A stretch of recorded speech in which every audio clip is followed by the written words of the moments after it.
Okay, so we're here with Carl O'Callahan, who's in from Penn National with Moti for the Claiming Crown Iron Horse. That's right. For starters, just tell us about Moti.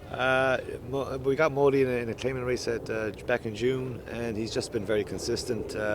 Funny enough, the race that he's going in, the Iron Horse, is really what these claimers are. It's we're playing a rich man's game with nickels and dimes, as one of my clients would say. So it's a fun day out. I've been very fortunate.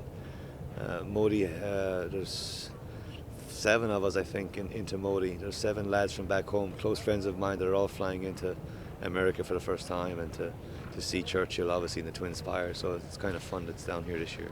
That's amazing. You got 7 friends from Ireland coming over for the Claiming Crown. Yeah, I was in a syndicate last year with a filly back home, and we were sitting at the pub in April, and we all got together and they said, look, put a few dollars together, a few euros, and then Moti showed up in the claiming race, and I took him and we split him up, and so there's 7 of them, my wife and myself. So it'll be a good day out. Yeah, so these friends of yours are coming over, own Correct. Him with you all. Yeah. And but this will be the first time. Obviously, it's the first time they've watched him race in person. Yeah, Tony's in New York. He's been down. He saw him win one time, but the rest of the lads have only seen him in the pub at 2 o'clock in the morning. With the time difference and everything. So he's running for the village back home in Newmarket and Fergus, where I come from, where I was born and raised, and so it'll be a good time. I'm looking really forward to it. And you've raced all over. I've been all over. I was very fortunate back in 2010 to win the sprint in Dubai, the Golden Shaheen, with a horse named Kinsale King. I worked for Mr. Pletcher for many years prior to that, and I'm in Penn National now in Pennsylvania. Great set of clients, great help, and good owners, and that's all that really counts.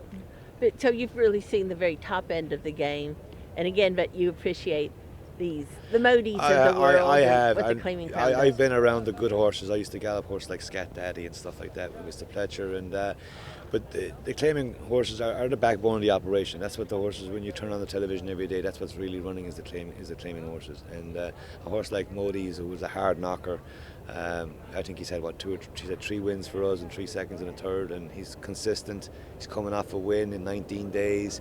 You wouldn't be doing that with a horse like Life Is Good or one of them, you know what I mean? But these are the hard knockers, He'll work here this morning. He shipped in on Sunday. I drove him down myself, 12 hours from door to door. Stopped a few times, gave him a couple of Guinnesses here and there, and he was happy out. And I'll get on him myself. We'll work 3/8 and get a good feel for the track. And I'm trying to be just ahead of the game and wait for the big boys to come in. Yeah. How many times have you been in the Claiming Crown? This will be my first time for myself personally. Last time I was in the Claiming Crown I think it was the first year at Canterbury. I was working for a gentleman named Mike Pino, and owner Rich Englander, and that was the year Scott Lake cleaned him up. So I haven't been back, and I always said if I ever get back to Churchill after the Breeders' Cup in 2010, when I was here with Kinsale King, the year Blaine beats Inyata, I would let a horse take me back here, and I'm very fortunate to be in a situation that Moti took us back here.